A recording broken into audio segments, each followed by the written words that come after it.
शहर हैदराबाद में प्याज को कम कीमत में हासिल करने के लिए मर्द व ख़वातीन लंबी कतारों में ठहरते हुए हुकूमत की सब्सिडी वाली प्याज को ले रहे हैं।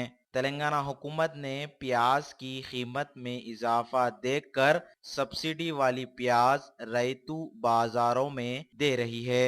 इस प्याज को लेने के लिए अवाम ना बारिश को देख रहे हैं और ना ही धूप को।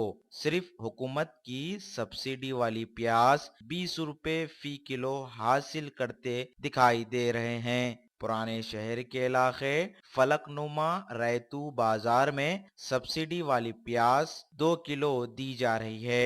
हफ्ते में सिर्फ एक बार हर फर्द को अपना शनाख्ती कार्ड दिखाने पर 2 किलो प्याज दी जाती है। आईएनडी टुडे के नुमाइंदे से बातचीत करते हुए कई अफराद ने बताया कि हुकूमत ने जो शर्त रखी है आधार कार्ड या फिर राशन कार्ड दिखाने की, इसकी शिद्दत से मुखालिफत की।